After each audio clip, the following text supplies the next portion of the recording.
Hi everyone, this is Trisha, the librarian at the National Museum of Women in the Arts, here again with another story about a woman artist.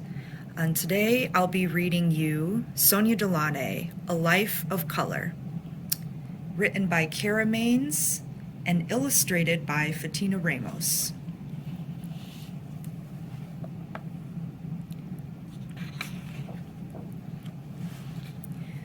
Charles was looking for his toy horse. He searched behind the chair, under the rug, and in every corner of his room. He reached in the back of his dresser's top drawer and found, tucked in among his socks and trousers, a blanket made of fabric patches of many different colors. It looked familiar. It felt familiar. It even smelled familiar, but he could not remember why.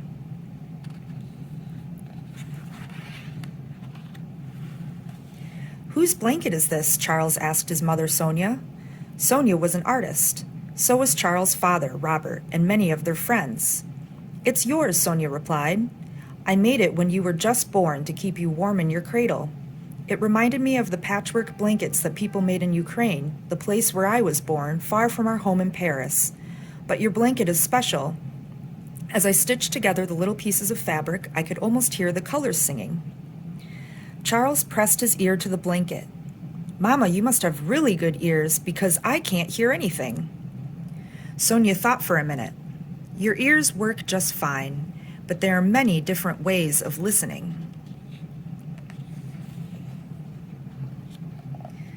"Your blanket changed the way I thought about colors," Sonia said.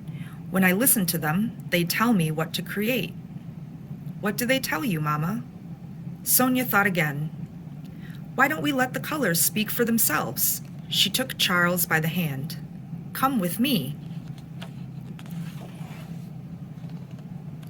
Their car roared as it zoomed through the streets of Paris.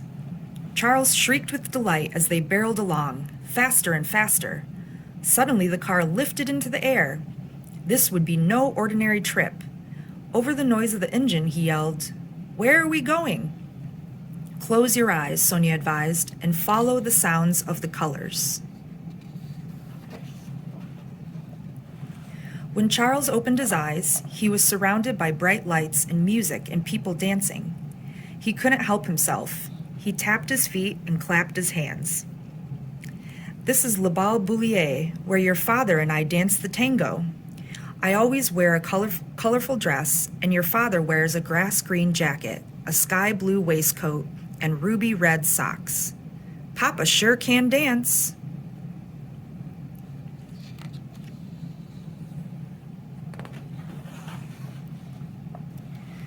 "Try to feel the colors and the music together," Sonia encouraged.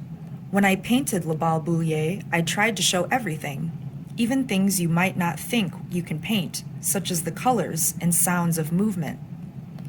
"But I don't see Papa and you in the painting," said Charles. "You don't need to see me, and you don't need to see Papa or any of the other people either. In the painting, the colors are dancing." "But Mama, don't worry about understanding it now. Let's go where the colors take us. Eyes closed."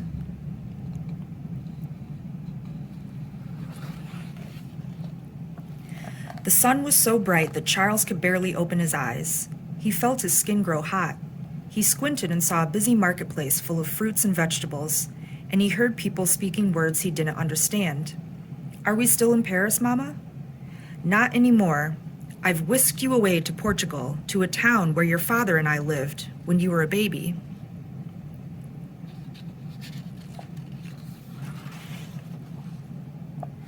"We love to visit this market. The foods here are different from those we have at home, and so is the way the sunlight looks and feels." Sonia picked up a tomato. It was red and round. "Look at how the light changes the color of the tomato from one side to the other." Charles saw that one half was brightened by the sun and the other in shadow was a deeper, darker shade. "When I made this painting, I tried to capture all of the light, shapes, and colors of this busy place." Charles looked hard. "The shapes fit together like a puzzle. One of them even looks like a hat."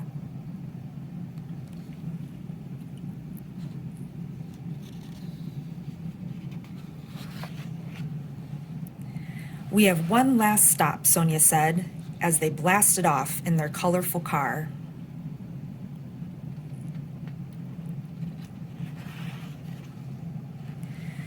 They zipped through the air. Charles felt the wind on his cheeks and watched the street lamps flicker in a city below. He saw bright colors in shop windows. He smelled bread from a bakery, and he heard the whoosh of trains and other cars. All of his senses now swirled together. He was beginning to understand what his mother meant when she said she could hear colors and feel them.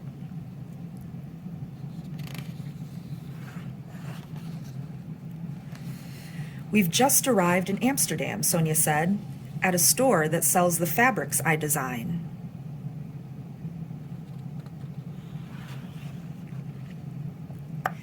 Do you see, Charles, how we experience all of these lights and colors and shapes and sounds that surround us at the same time or simultaneously?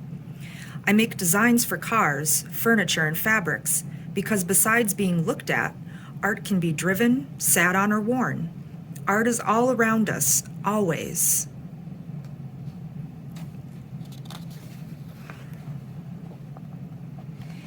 Can you imagine wearing a poem or an idea? Sonia asked.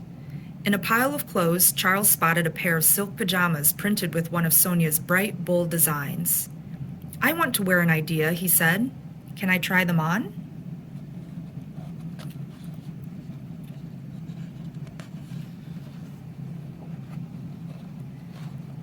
Charles pulled on the pajamas.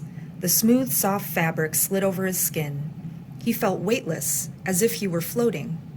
When he closed his eyes to think about all he had heard, seen, touched, and smelled, he imagined a rainbow of colors singing and dancing.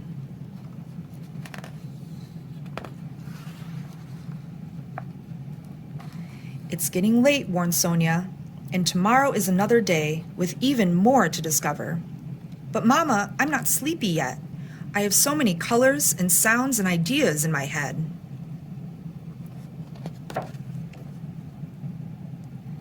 I'm glad that the world has color to cover it and keep it warm, Charles murmured dreamily, like a blanket. Now you know exactly what I mean, said Sonia, and she tucked him in and kissed him goodnight.